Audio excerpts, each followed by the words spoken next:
They think they've gone over in Thailand and are now in hiding, and they are treating the Japanese side their taxes.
For nearly 20 years, the Lao People's Democratic Republic isolated itself from the outside world after the war. All these years, the mountainous country kept its secrets. Laos is the only landlocked country in Southeast Asia. Due to its strategic location, Laos was used as a pawn in the strategic games between neighboring states, and more recently, between world powers. More bombs were dropped on the Plain of Jars in northern Laos than anywhere else on Earth.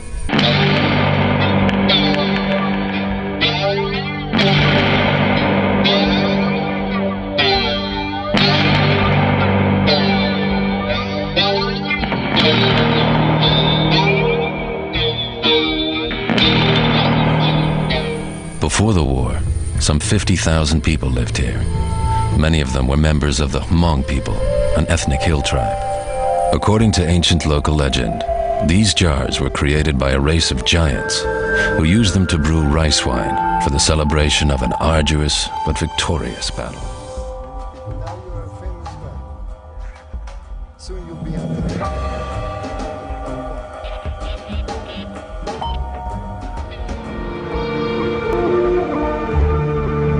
At the dawn of the 1960s, the land of a million elephants and the white parasol, as Laos called itself, was either rich or poor, depending on the point of view. It was rich in culture, with more than 50 different ethnic groups. Some lived in such isolation that they'd never even heard of their government, and most felt loyalty only to their village or tribe. But economically, the country was one of the poorest nations in the world. Laos's problem was its geographic location, since it neighbored on both communist North Vietnam and China.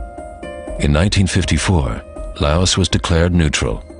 Yet, due to its strategic importance, Laos became a microcosm of the Cold War between left and right-wing ideologies. In view of the domino theory, the US government designated Laos a buffer state, meant to stem the advance of communism. My first impression was that I was extremely lucky. It was exotic. It was all that a young man who had some cloudy images of what the Far East was like should be. It was hot. The women were beautiful. You know, I thought I'd died and gone to heaven. Helicopter pilot is pretty So what we were trying to do was find a big open valley where we could get aircraft in and out of and that was accessible. And Long Chen, at that point, when I first get there, I think I'm one of the first people who go there.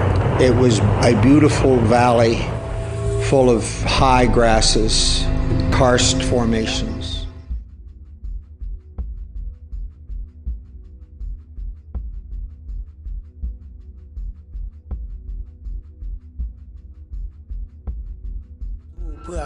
démocratie. Maar toen al non lang, ik kan meer democratie dan de Amerikanen. Je nu过的我的要更空要有呢有啊这那过的，那这的计划主要的，我的计划他跑问题，他么走么啥动么闹这些，都专业里，都这些播的呗，要做出这个。 The Hmong mercenaries were trained in Longcheng by one of Thailand's elite military units. We were using ties. There were just so many ties you could use as a surrogate for bringing in a lot of Americans. That had great value. It allowed the American effort to work with a very small footprint. The Thai soldiers at the site of Vint Lawrence looked like Laotians, which helped the CIA to circumvent the Geneva Accords. Most Hmong had never seen welded metal, let alone planes. Their medieval culture was about to clash with the space age head-on. Before they knew how to drive, they learned to fly.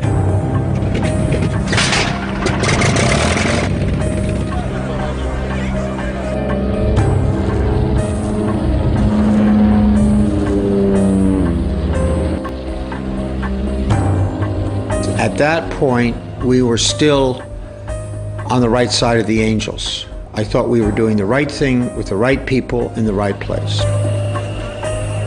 After just a few weeks of training, General Vang Pao and his Hmong soldiers set off to drive the Pathet Lao off the plain of Jars.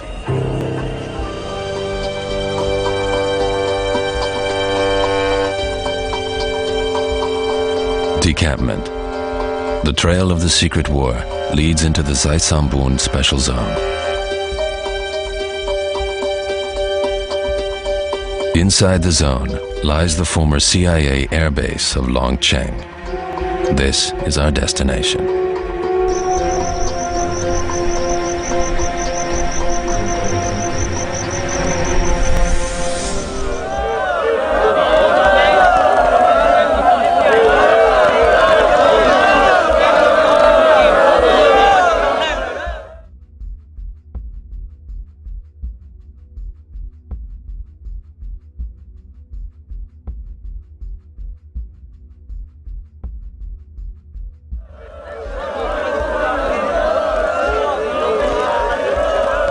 There was this incredible outpouring of grief. It's like this human symphony. I'll never forget it.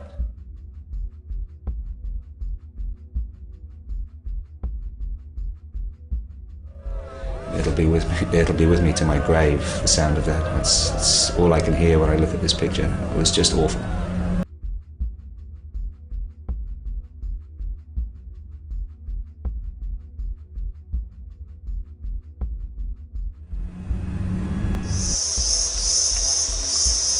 In early 2003, photojournalist Philip Blenkinsop made a tragic discovery in the middle of the jungle, stumbling upon the CIA's long-abandoned secret army in the Zaisambun Special Zone of Laos.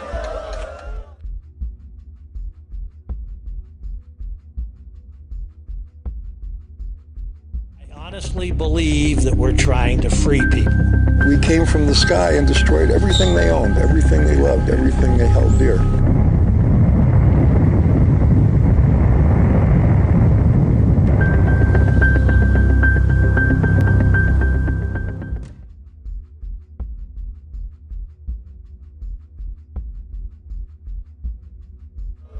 First white faces that these people had seen since they were abandoned by the Americans. They thought that those days of living in fear and being on the run had finished.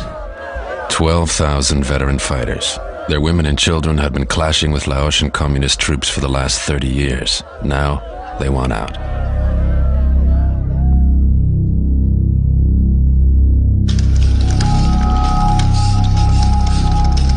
That all we want in Laos is peace, not war.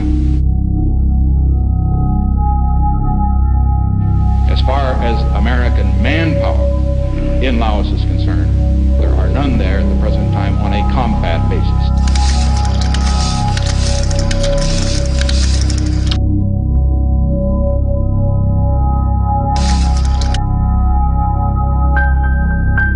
Laos is the most intensely bombed country in the history of air war.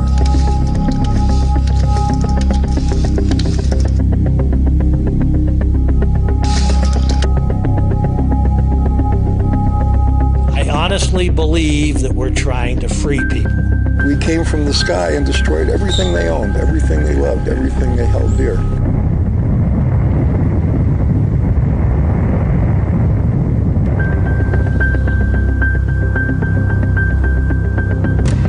Laos in the 1960s, 1970s became the progenitor for warfare in the 21st century. You want to know how wars are going to be fought in the rest of the 21st century? Look back at Laos.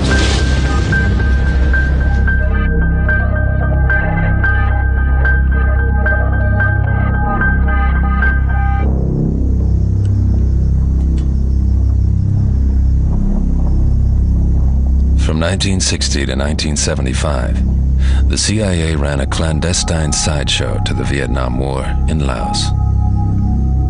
Long Cheng, a remote Laotian valley, became the agency's headquarters and the world's busiest airport, but was never marked on any map. Long Chen was a very secret base, and nobody knew about it. Nobody. Now, I don't even believe Congress knew about it at the time.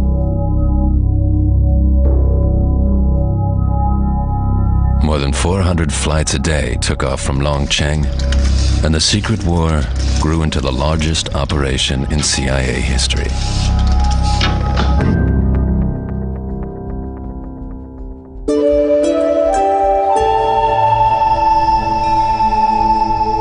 For nearly 20 years, the Lao People's Democratic Republic isolated itself from the outside world after the war.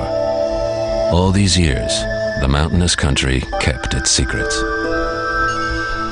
Laos is the only landlocked country in Southeast Asia. Due to its strategic location, Laos was used as a pawn in the strategic games between neighboring states, and more recently, between world powers. More bombs were dropped on the Plain of Jars in northern Laos than anywhere else on Earth. Before the war, some 50,000 people lived here.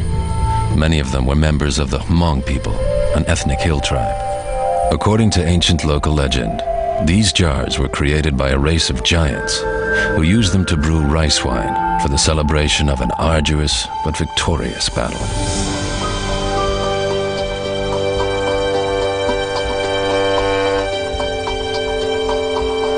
Decampment. The trail of the secret war leads into the Zaisambun Special Zone. Inside the zone lies the former CIA airbase of Long Cheng. This is our destination.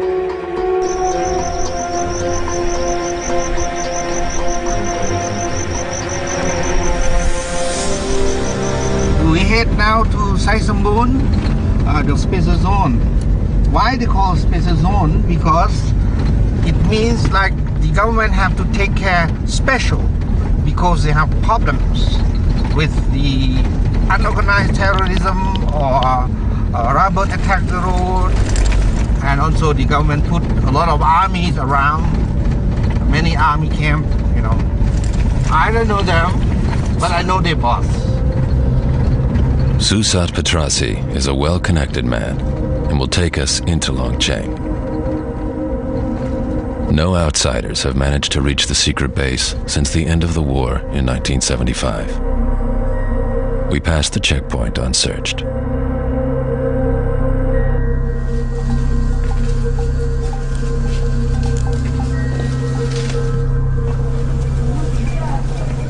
In the area, the scars of war are visible everywhere. Cluster bomb casings are used to support houses. Entire villages are built from war scrap.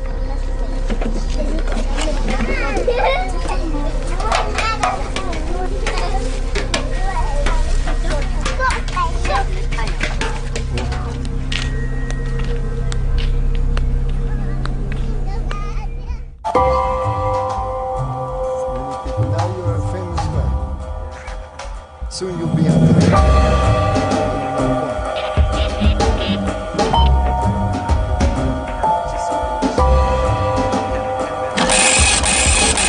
40 years ago, Fred Branfman came to Laos as a humanitarian aid worker. Today, he returns to the place that changed his life forever, Tat Luang Pagoda. When I pulled up to the pagoda, I would say I was just a kind of careless adventurer. No particular goal in life. I went into that pagoda, I talked to those people, and 1 hour later, I was a completely different person than the fellow who had entered the pagoda.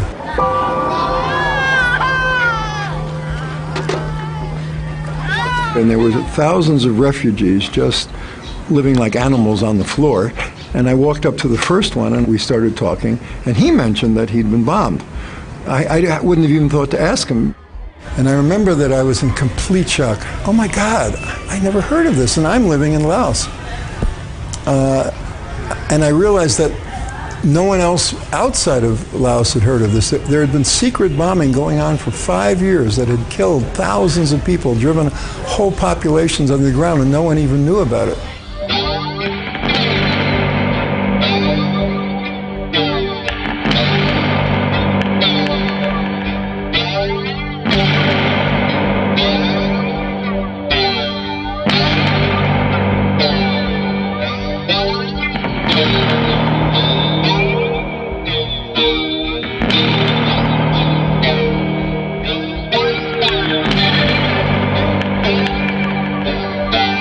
It made me almost crazy because I didn't have a moral framework, a conceptual framework into which this fit. You know, you read about something like this, you know that terrible things happen in the world, but when you're seeing it with your own eyes, and it's people that you like, people that you don't want to see them die, there's an element of almost craziness that starts to arise, you know.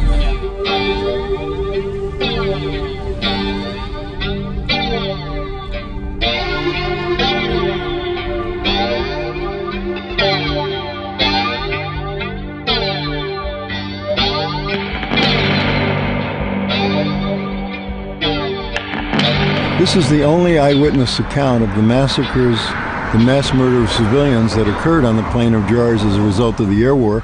Without these drawings, there would be no record other than, of course, the testimony of the people. But it's these drawings and the essays they wrote to accompany them that tells us what it was like to live under an air war, what it was like to see your beloved grandmother burned alive before your eyes. The stories of the refugees touched a nerve in Branfman, and he wanted to learn more about the secret bombing campaign. With his Lao friend Nung, he rode out to this refugee camp almost every day. 30 years later, the camp has turned into a village, and most of the former refugees still live here.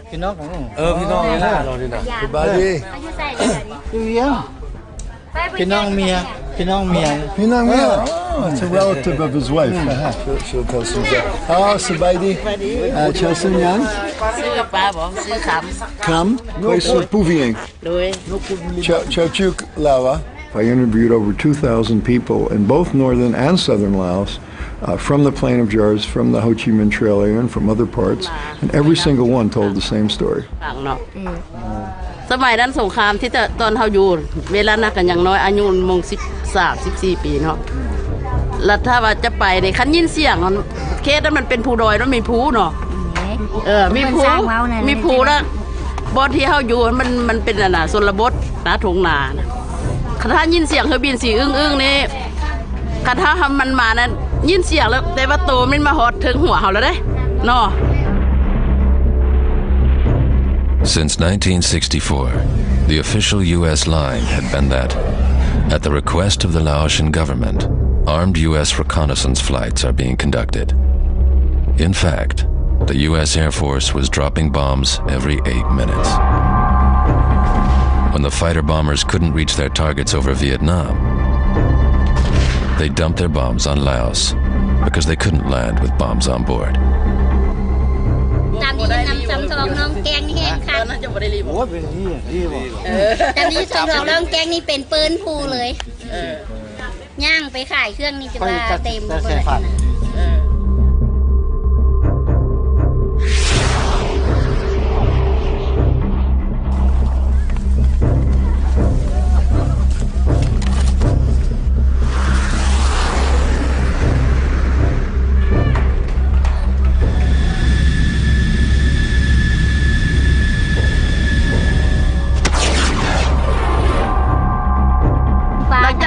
ยกแล้วพอดีมอบอยู่ที่มีแต่ควันนะมีแต่ควันกับลูกขี้ดินนี่นะขึ้นมาผู้ที่บ่ทันเข้าคุมมันก็เป็นขี้ดินทันตีหน้านะสเก็ตทึกแล้วคนก็ขาหักแล้วคนก็จักทึกบนใดผู้จักมีแต่นอนฟูมเลือดซื่อๆเขาก็โตเหิดตัวมันเนาะแล่นนะยานก็บ่ฮู้จักก็ทึกแบบใดก็เห็นบางคนก็ตายย้อนแบบดินทึกก็มีท่มเลยก็มีดินทันตีตีหยังไปก็หน้าหันซ้ำ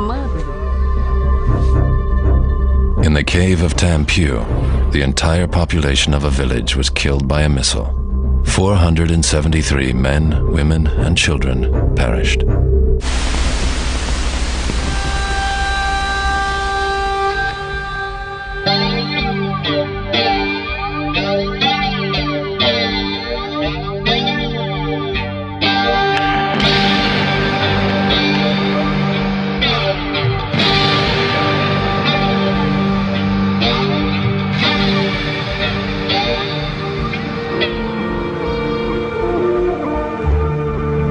At the dawn of the 1960s, the land of a million elephants and the white parasol, as Laos called itself, was either rich or poor, depending on the point of view.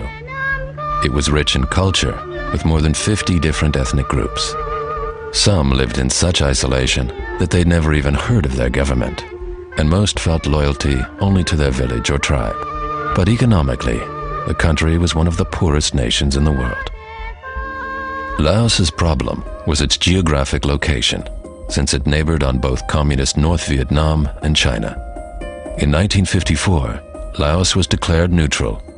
Yet, due to its strategic importance, Laos became a microcosm of the Cold War between left and right-wing ideologies. In view of the domino theory, the US government designated Laos a buffer state, meant to stem the advance of communism. That's why the US paid 100% of the Laotian military budget. However, in order to justify intervention, the US sought to destabilize Laos and supported competing political factions. The parliament was divided into three factions: pro-American conservatives and neutralists, both supplied with American weapons, and their adversaries, the communist Pathet Lao, who were equipped with Soviet weapons.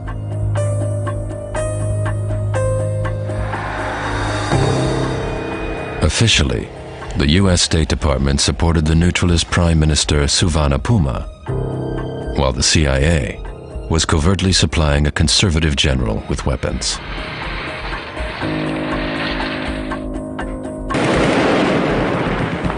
The result was civil war. In 1960, fighting erupted between conservatives, neutralists, and the Pathet Lao. The covert strategy of the US seemed to be paying off.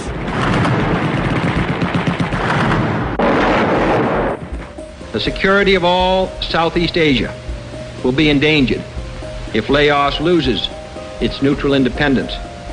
Its own safety runs with the safety of us all, in real neutrality, observed by all. Publicly, Kennedy agreed with Khrushchev that Laos should not become a theater of war. In Geneva, Laos was declared neutral once again. In 1962, a coalition government of all three political parties was formed, and the US withdrew its military advisors.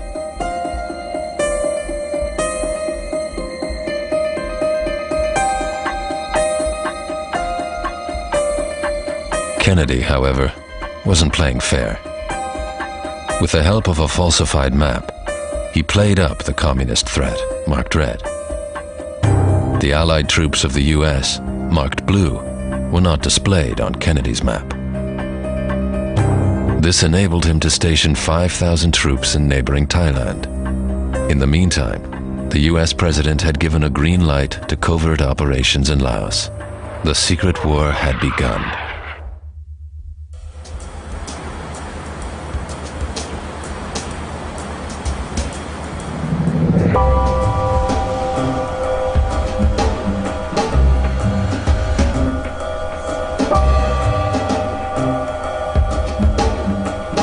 At the American Enterprise Institute, a Republican think tank, we meet James Lilly. Lilly was U.S. ambassador to China and South Korea and started his career with the CIA in Laos.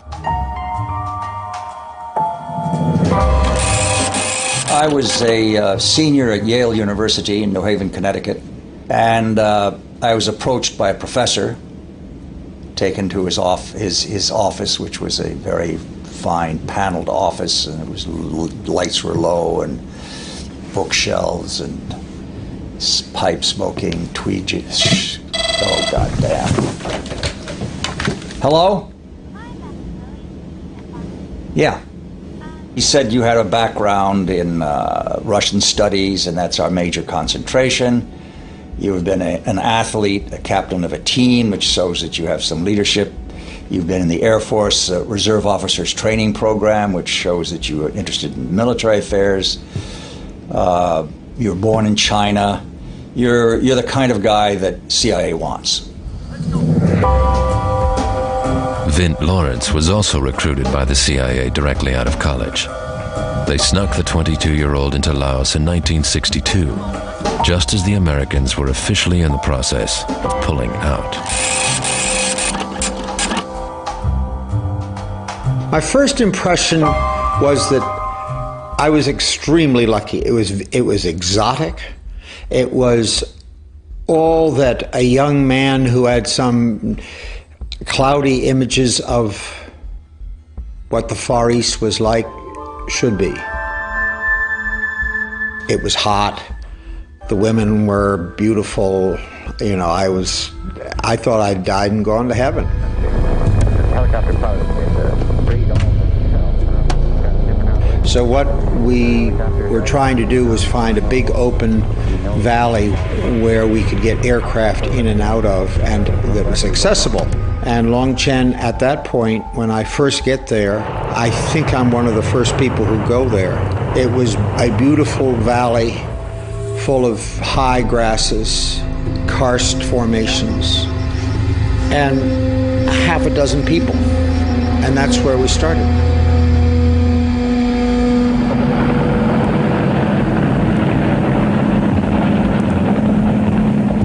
And they finally found these hill people, Hmong, that disliked the Vietnamese intensely, that lived in the hills. And we found that these people would fight. He'd be trained, organized under Vang Pao, who looked like he was a leader. He's a former sergeant in the French army.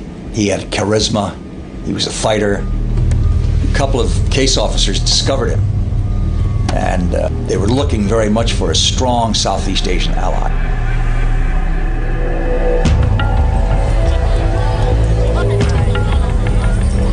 I'll never forget the first time I met VP. They were dragging a defector down toward him. As he walked by, he just pulled out his gun, blew the guy's head off, and kept on walking. And I said, I have to listen to what this guy has to say. The Americans were tolerant of Vang Pao's brutal methods. They needed an ally. Today, Vang Pao is the Hmong leader of 250,000 expatriates living in the USA. His followers affectionately call him the General.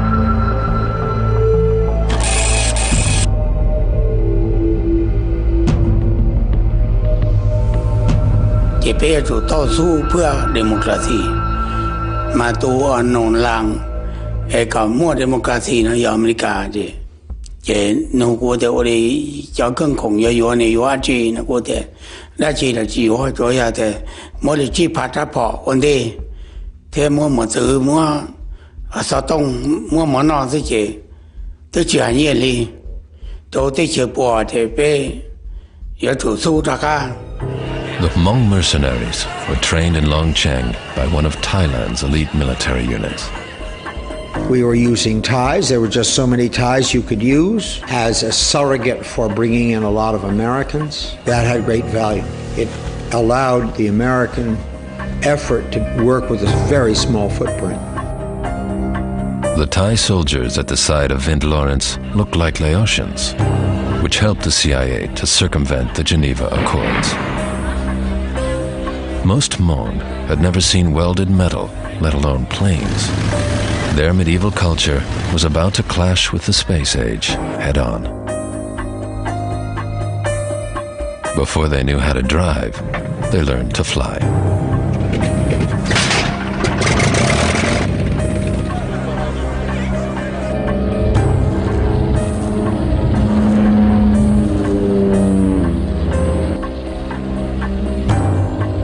At that point, we were still on the right side of the angels. I thought we were doing the right thing with the right people in the right place. After just a few weeks of training, General Vang Pao and his Hmong soldiers set off to drive the Pathet Lao off the plain of Jars.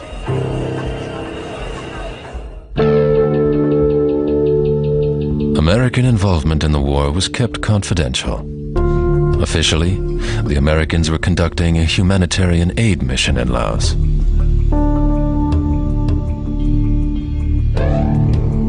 Headquarters of the aid mission was a village called Samtong. Here, USAID had built a hospital that was featured in many media reports. The seriously sick and wounded come to Samtong, the Sansuk Hospital. It replaced the old dispensary, which had bamboo walls and a dirt floor. There are 100 beds and often twice that many patients.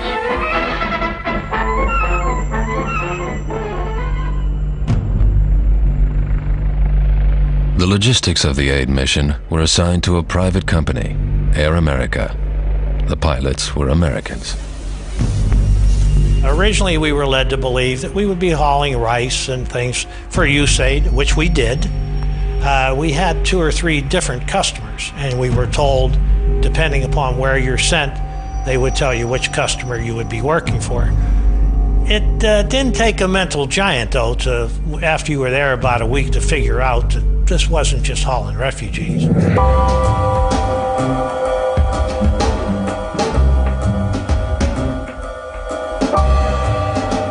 Charlie Weitz flew for private contractors all over the world.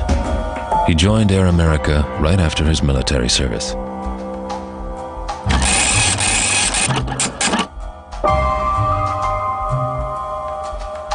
You know, when I was 24, 25, I was looking for adventure. Here I was, a Marine, a pilot, you know, and that was before Vietnam started. And I said, you know, I want to do something with this. I'm tired of the war games. I mean, let's get into it real. And we did. Air America was one of the world's largest commercial airlines, with services all over the Orient.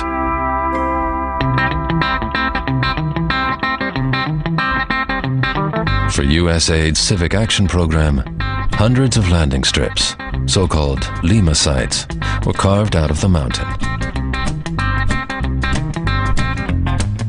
In no time, the U.S. had created the perfect infrastructure to wage war under the pretense of development aid. The extensive network of 400 airstrips made even the most remote parts of the Laotian rainforest readily accessible.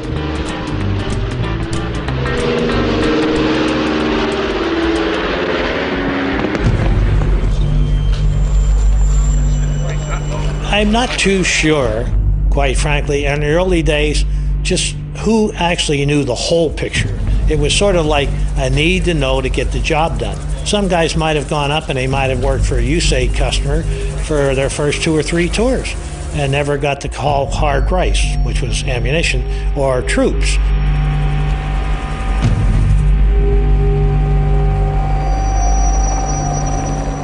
Only at the end of the war did it become apparent that the CIA actually owned the airline. And it was the CIA that really ran this entire operation. Their field agents had the relations with the Hmong elders. They'd worked out the arrangement with Vang Pao. It was their airline, Air America, that owned most of the Agile aircraft flying in the mountains, bringing in supplies, extracting recruits for about a 30,000-man militia, a 30,000-man secret army. It was actually called the Armée Clandestine.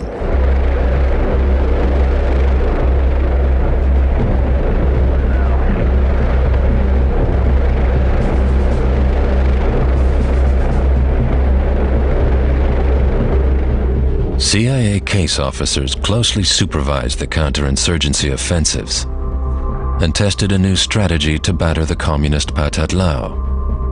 The CIA's guerrilla army was fighting with air support.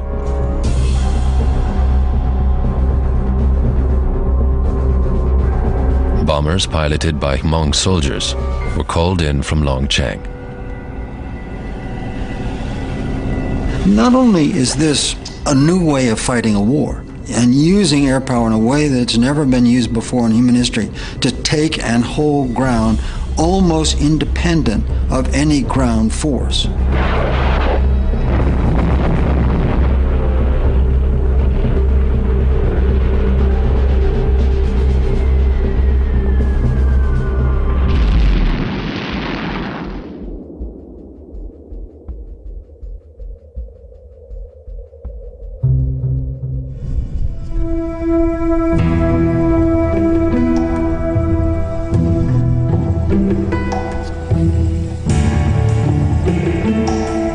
สงครามทำลายแปลว่าเมดเชียงขวางนี่มันบ่มีเฮือนหลังนึงอีชีฟ้าเมดเฮือนประชาชนเมดอยู่เชียงขวางอยู่ปวงเชียงขวางนี่บ่มีเฮือนจักหลังยังแต่วัดหลังนี้แล้วเรือบินจังมาทำลายสุดท้ายแล้วมันจังเป็นอันนี้จังเพอยู่เป็นอันนี้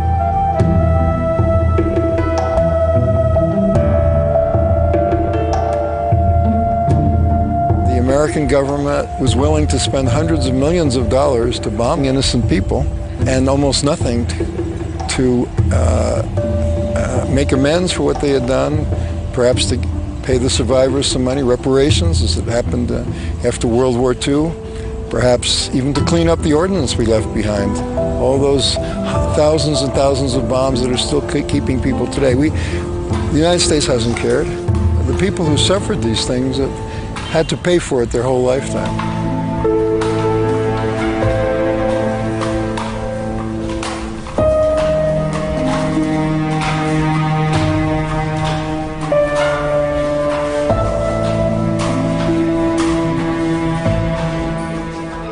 วัดวาศาสนานี่ก็คือกันเขาสร้างได้ก็พอๆปานนั้นแหละนี่สร้างได้คืนคือเก่าหรือบ่สร้างได้เนี่ยคือวัดนึงแต่ว่าแต่ฟินนั้นนะยังเสียใจนี่ก็ทุกคนก็สิคิดเอาหั่นแหละตาลายญาปีวินาสันตุจะเตสะสะไสญาสิทธิทานังลาภังสุถิงภากันยังสุขังพลังสิริอายุจาวันโนจาโภคังโอทิสัญญาสวัสสะจาอายุจาสีวาเสถิภาวันตุเตภาวันตุสัพพมังคลังละกันตุสัพพเทวตาสัพพพุทธานุภาเวนะสัทธาสุติภาวันตุเตภาวันตุสัพพมังคลังละกันตุสัพพเทวตา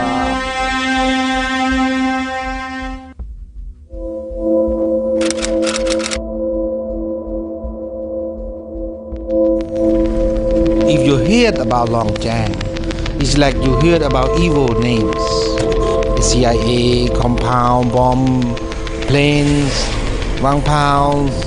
So you imagine that it's bad areas and secret and fighting each other, sacrifice people there.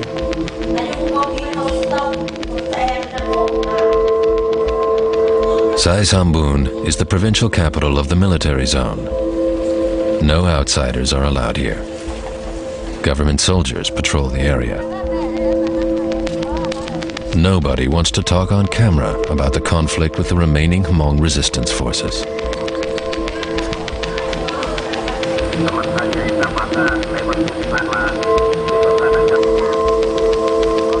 Sai Sambun is the gateway to Long Cheng, which lies a few miles further into the jungle.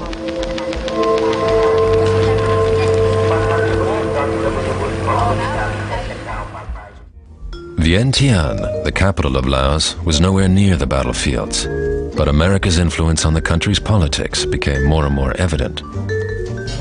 Laos first does not have an economy. What we did is we subsidized them. And you can see that this can become a license for corruption. And it did. By 1964, the USA had pumped $545 million of foreign aid into Laos. Never before had America invested so much money abroad in a similar project.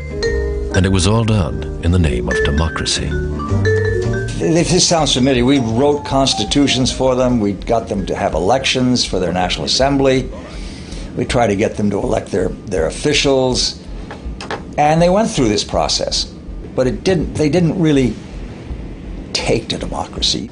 So you have a real problem. You cannot impose the democracy on the country, as we tried to do in Laos, a constitution, an election.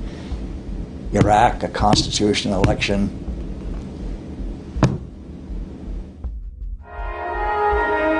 In 1964, 4 years into the CIA's secret military efforts in Laos, President Lyndon Johnson used fake intelligence to order military attacks against North Vietnam. Against United States ships on the high seas in the Gulf of Tonkin have today required me to order the military forces of the United States to take action in reply.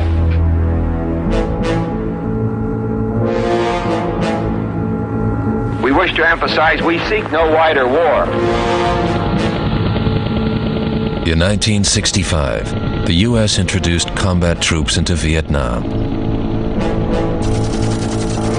With the world's attention focused on this expanding conflict, the CIA's war next door in Laos remained low-key. The Vietnam War starts turning the gears of the American war machine in Laos. More than 400 flights a day come into Long Cheng. The secret base became the country's second largest city. More and more soldiers arrived with their families in tow, and more CIA case officers and pilots stayed overnight on their missions up country. Yet, the entire city remained classified.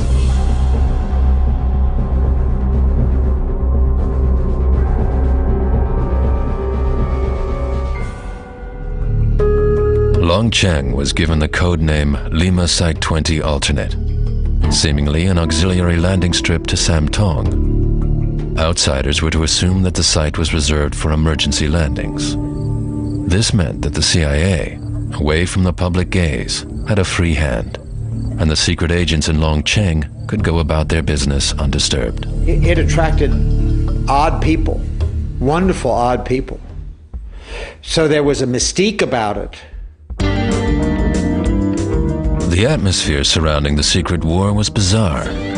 In Laos, nothing was as it seemed. Secret agents and a private airline were fighting a covert war with a hill tribe army that did not officially exist. Laos's neutrality had become a farce. Men like Air America's country manager Dave Hickler were living it up in Laos.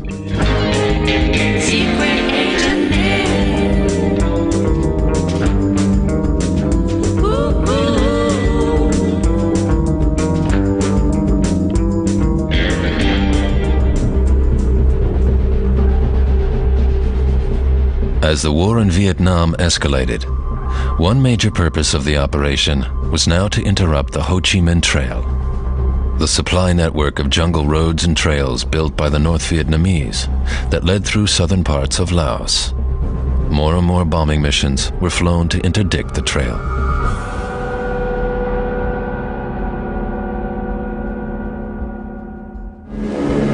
There they are. Okay, Nav, am I cleared to fire? Right on, that's both of those. Yeah. Hey! Look at that thing throw pieces off.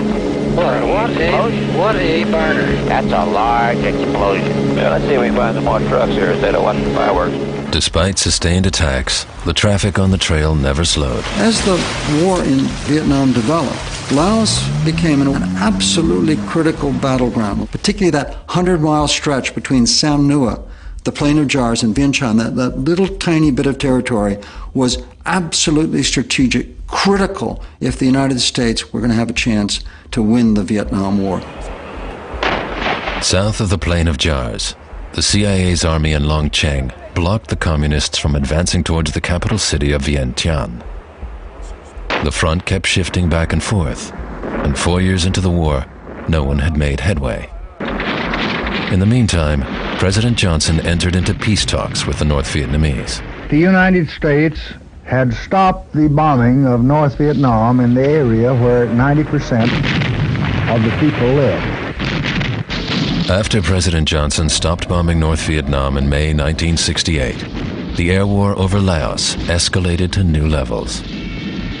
The Americans sent ever more bombers, and the North Vietnamese provided additional support to the Pathet Lao.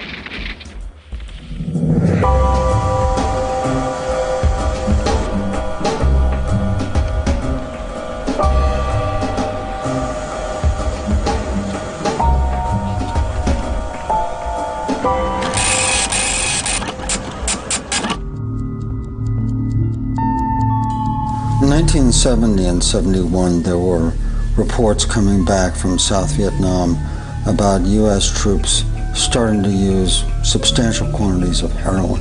And that's what brought me to Laos. I was on the heroin trail. At that time, more than 30% of American soldiers serving in South Vietnam were addicted to drugs. There were more heroin addicts in the armed forces than in the whole of the United States. In the Golden Triangle of Laos, Burma, and Thailand, the most powerful men had long been opium dealers. These warlords were ideal recruits for the CIA. Opium was central to the success of the entire CIA covert operation. Why? Because the CIA worked through a single leader, a single broker. All of its connections among people went through Vang Pao. And Vang Pao's control over these scattered households across the ridges and mountains of northern Laos was made possible by the fact that he controlled the air power out of Long Chang, the rice into the villages and the opium out of the villages. Alfred McCoy went to a Hmong village aligned to Vang Pao's secret army and learned of a gruesome deal when he talked to the village headman.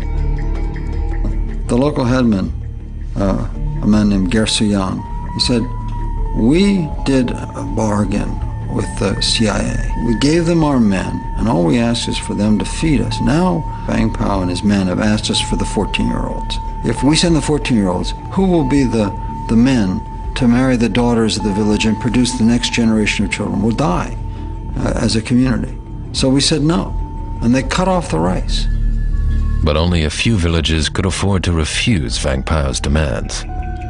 For the majority of mountain dwellers, there was no way to shield their children from being drafted into the CIA's army. As a result, there weren't enough people left to farm rice. Opium emerged as the only viable source of income.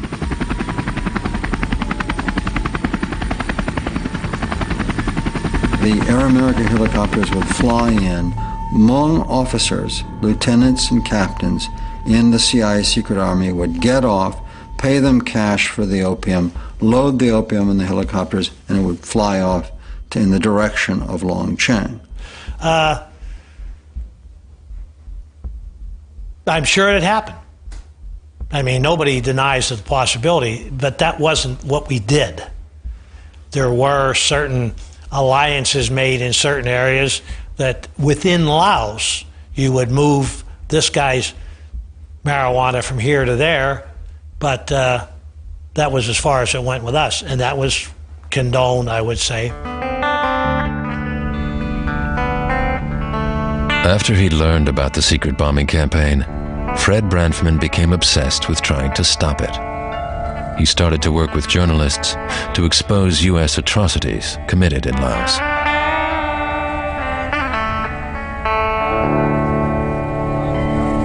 Probably my sanity was saved by working with these journalists and feeling I was doing something.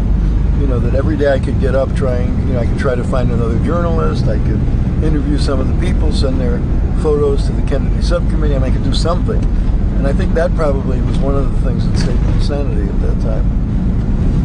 Mr. Branfman spoke of those refugees whom he has interviewed. In 1971, Fred Branfman appeared before a U.S. Senate subcommittee on refugees and spoke out against U.S. officials in charge of the secret bombing. I challenge that statement. What I'm trying to suggest, sir, is that there is a good deal of evidence to suggest that the United States has been carrying out the most protracted bombing of civilian targets in history. As far as the media was concerned, Branfman's efforts were mostly ignored. While the world's first televised war was taking place in Vietnam, off-screen, the U.S. Air Force was bombing Laos every 8 minutes.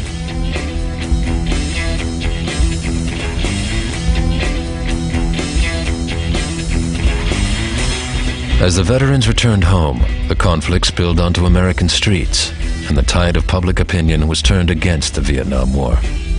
However, Laos veterans were forced to stay silent, as the executive branch continued to keep Congress in the dark. Whilst in Vietnam, war correspondents went to the front. Reporters who met at the constellation in the Laotian capital stayed put and hardly ever challenged the official line of U.S. policy.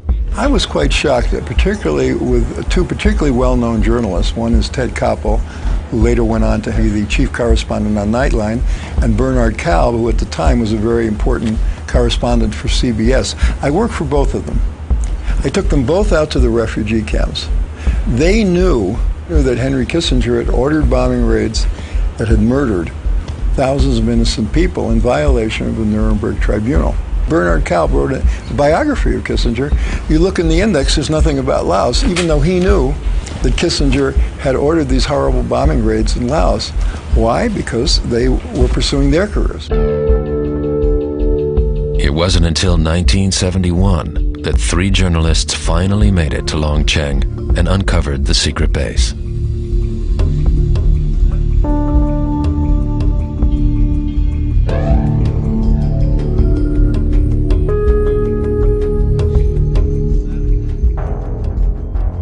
After 9 years of operating in secret, Long Cheng had been exposed. Still, the war in Laos didn't make front-page news. Even though it became known there was a Long Cheng, the policy continued, and it did not make a big difference, as far as I can tell, on the course of the war or anything else. The war had gained its own momentum, and in 1971, Long Cheng was attacked by the North Vietnamese and Pathet Lao forces. New CIA case officers, such as Eli Chavez, were assigned to mobilize their remaining mercenary forces. Chavez filmed his own troops as they marched into battle.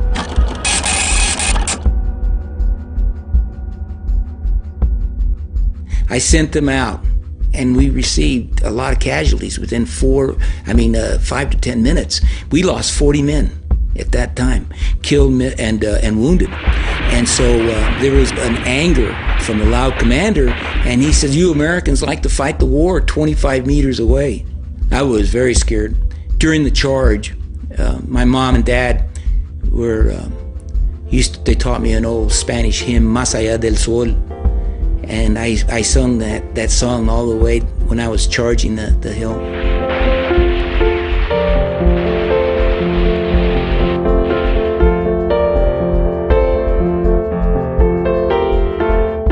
During the take-back of Skyline Ridge, we lost 900 people, killed, missing in action, and also wounded in action. And that totaled out to almost 3 battalions that we lost. And that was all within a week and a half to almost 2 weeks' time. After 11 years of war, all Hmong men of fighting age were dead. And so, the CIA sent thousands of children into battle. You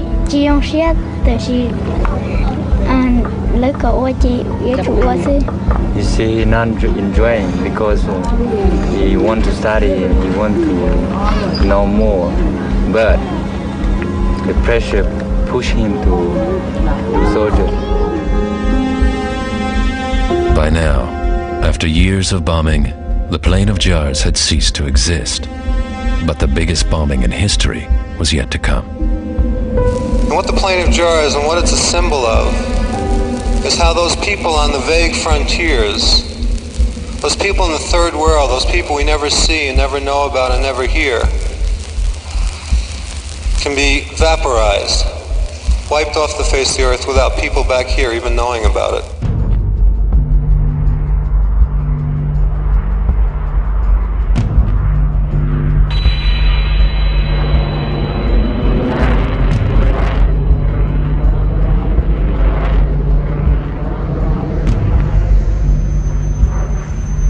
And then they would fly these B-52s in what they considered carpet bombing, arc light strikes. The B-52 strikes are 1 kilometer wide and 3 kilometers long. But the arc lights were so high and they'd precision bomb, nobody could hear them.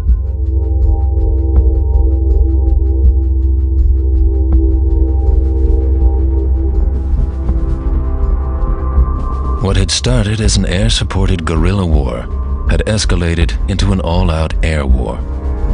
Although the B-52 proved to be the wrong weapon to attack soldiers in the jungle, the war machine continued inexorably.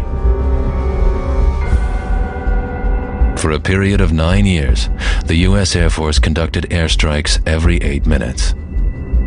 Any sign of life in enemy area is considered military targets. When it gets down to people in Laos, whatever move was shot at, was bombed, was naped.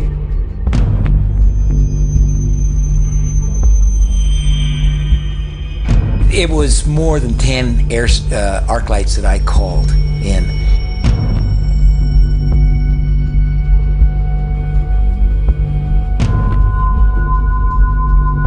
I was sitting on the TACAN pad looking into the valley, and suddenly the whole valley just exploded. It must have been terrifying to anybody that survived it. I mean, the whole valley.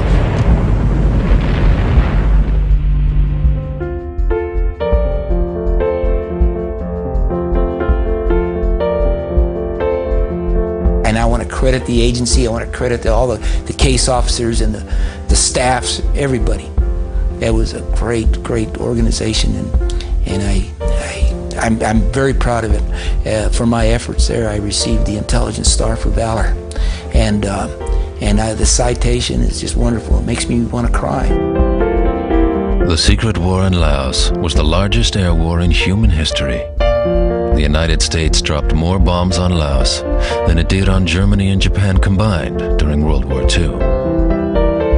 If the United States is guilty of war crimes in Vietnam, systemic war crimes, where we violate the laws of war as an act of policy by commanders, okay? That war crime was the bombing of northern Laos. We destroyed a civilization.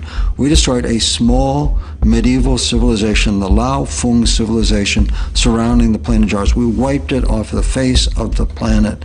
We drove tens of thousands of people into becoming refugees. We inflicted, we don't know how many dead. There's no counting. All right, we incinerated, we atomized human remains in this air war, okay? And what happened in the end? We lost.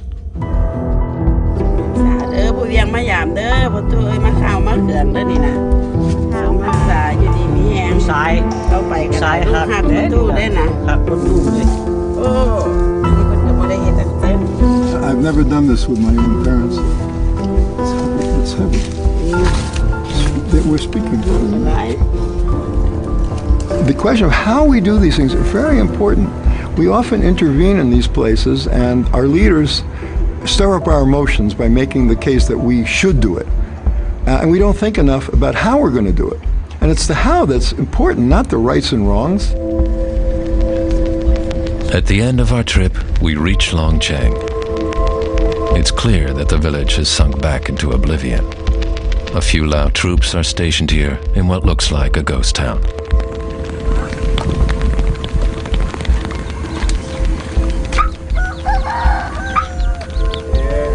In the next future, we will have a new road access to Siang Quang province.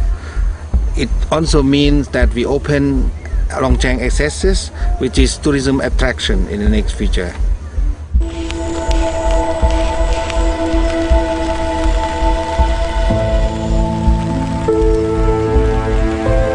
Vang Pao's house is sealed off, and the old CIA compounds lie in ruins. From here, the American vision of a free world brought only death and destruction. Today, Long Cheng is a stark reminder of the failure of this vision. In May 1975, 2 weeks after the end of the Vietnam War, the Pathet Lao won, and the CIA evacuated Long Cheng. They took 3,000 Hmong with them. Thousands more were left behind to fend for themselves. Now, more than 30 years later, these forgotten people finally get their chance for peace.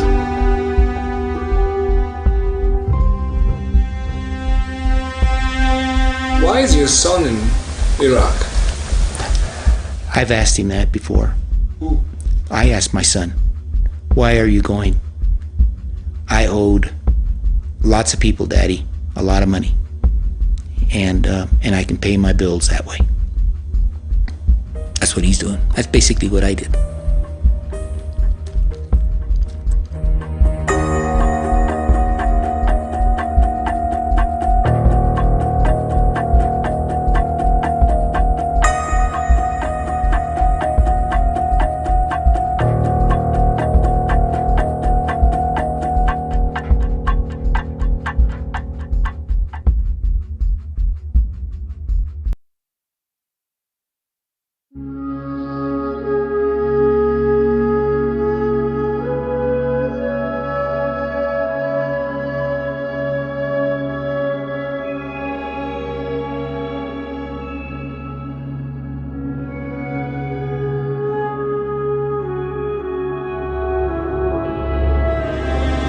Why is your son in Iraq?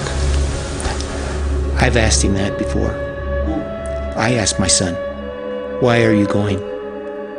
I owed lots of people, Daddy, a lot of money. And I can pay my bills that way. That's what he's doing. That's basically what I did.